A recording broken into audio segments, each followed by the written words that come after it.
السلام علیکم۔ الرائے T V کے ساتھ میں ہوں نائلہ نصیر۔ نظام مصطفیٰ پارٹی اور تحفظ ناموس رسالت محاذ کے زیر اہتمام دارالعلوم جامعہ نعیمیہ میں اہل سنت آل پارٹیز کا اجلاس منعقد ہوا۔ ثانیہ مصدوم کے ماسٹر مائنڈ اور سہولت کاروں کو انصاف کے کٹہرے میں لایا جائے، شہیدوں اور زخمیوں کو فوری مالی معاونت کی جائے، اعلامیہ جاری۔ مزید تفصیلات جانتے ہیں لاہور سے ہمارے بیورو چیف زہیب شفیق سے۔ نظام مصطفیٰ پارٹی اور تحفظ ناموس رسالت محاذ کے زیر اہتمام دارالعلوم جامعہ نعیمیہ میں اہل سنت کا مشترکہ اجلاس منعقد ہوا، جس میں متفقہ طور پر طے پایا کہ سانحہ مصدوم کے ماسٹر مائنڈ سہولت کاروں کو انصاف کے کٹہرے میں لایا جائے۔ سانحہ میں شہید ہونے والوں کے لواحقین کے لیے 1-1 کروڑ روپے، زخمیوں کے لیے 25-25 لاکھ روپے امداد کا اعلان کیا جائے۔ سانحہ میں غفلت کے مرتکب افسرانوں اور اہلکاروں کو عہدوں سے برطرف کر کے قرار واقعی سزا دی جائے۔ ربیع الاول کے بقیہ ایام میں عید میلاد النبی کے جلوس اور جلسوں کو حکومتیں فول پروف سیکیورٹی دیں۔ خودکش حملے اور سیکیورٹی فورسز پر ہم دھماکے قرآن و سنت کی تعلیمات کے منافی ہیں۔ امن و امان کی بحالی اور دہشت گردی کے خلاف سنجیدہ اقدامات کرنے کی ضرورت ہے۔ ہمسایہ ملک افغانستان کا پاکستان پر دہشت گرد ہونے کا الزام لگانے کی بھرپور مذمت کرتے ہیں۔ کانفرنس میں فیصلہ کیا گیا کہ آئندہ جمعۃ المبارک کو پورے ملک میں یوم مذمت دہشت گردی منایا جائے گا۔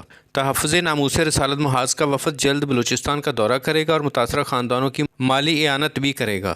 جامعہ نعیمیہ کی طرف سے 5 لاکھ روپے امداد دینے کا بھی اعلان کیا گیا۔ کانفرنس سے ناظم اعلیٰ جامعہ نعیمیہ علامہ ڈاکٹر راغب حسین نعیمی، ڈاکٹر ابو الخیر زبیری الوری، علامہ شاداب رضا قادری، مرکزی صدر نظام مصطفیٰ پارٹی میاں خالد حبیب الہی، ایڈوکیٹ عارف اعوان، پیر ذوالفقار احمد ہاشمی، پیر اصغر نورانی، مولانا محمد علی نقشبندی، مولانا امداد اللہ نعیمی، ناصر عباس، اسرار الحق چشتی اور دیگر رہنماؤں نے بھی خطاب کیا۔ شرکائے کانفرنس میں سردار محمد خان لغاری، حکیم سرور حسین نقشبندی، علامہ طاہر شہزاد سیالوی، مفتی نعیم جاوید نوری، پیر معاذ اللہ مصطفی قادری، مفتی ندیم قمر، سید صفدر گیلانی، مولانا سلمان رضوی، مولانا نواز طارق قادری، مولانا نواز طارق فاروق قادری، قاری مختار صدیقی، علامہ حاجی امداد اللہ، علامہ محمد علی کریمی، علامہ ممتاز ربانی، سردار طاہر ڈوگر، عامر کوریجا، امانت زیب فلاح پارٹی، امانت زیب سمیت علماء مشائخ کی کثیر تعداد نے شرکت کی۔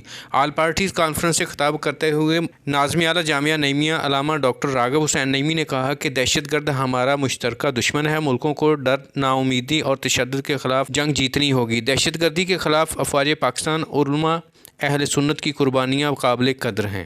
دہشت گردی ہماری معاشرتی، اقتصادی، ثقافتی اور تعلیمی ترقی کو روکتی ہے۔ ڈاکٹر ابو الخیر زبیر الوری نے اپنے خطاب میں کہا کہ دہشت گردی کے خلاف عوام، علماء، مشائخ، سیاستدانوں، مذہبی رہنماؤں کو مل کر لائحہ عمل تیار کرنا ہوگا جس سے دہشت گردوں کی حوصلہ شکنی ہو۔ علامہ شاداب رضا نقشبندی نے کہا کہ اسلام ایک ایسا دین ہے جو خود بھی سراپا سلامتی ہے اور دوسروں کو بھی امن و سلامتی کی تعلیم دیتا ہے۔ انسانیت کو تباہی سے بچانے کے لیے ہمیں مل کر کام کرنا ہوگا۔ دہشت گردی کے خلاف جدوجہد میں خواتین، بچوں، عبادت گاہوں اور مکانوں کو محفوظ رکھنا انتہائی ضروری ہے۔ مرکزی صدر نظام مصطفیٰ پارٹی میاں خالد حبیب الہی ایڈوکیٹ نے کہا کہ ایسے دہشت گرد حملے کوئی کلمہ گو نہیں کر سکتا اور بغیر مقامی سہولت کاری کے بھی ممکن نہیں۔ ایک دہشت گرد کے پیچھے پورا نیٹ ورک کام کرتا ہے۔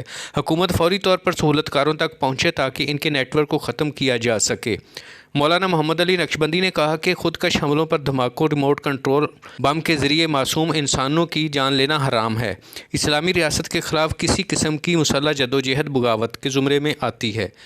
پیر ذوالفقار احمد ہاشمی نے کہا کہ دہشت گرد عناصر پاکستان مخالف حکومتوں کے ہاتھوں کا اعلی کار بنے ہوئے ہیں۔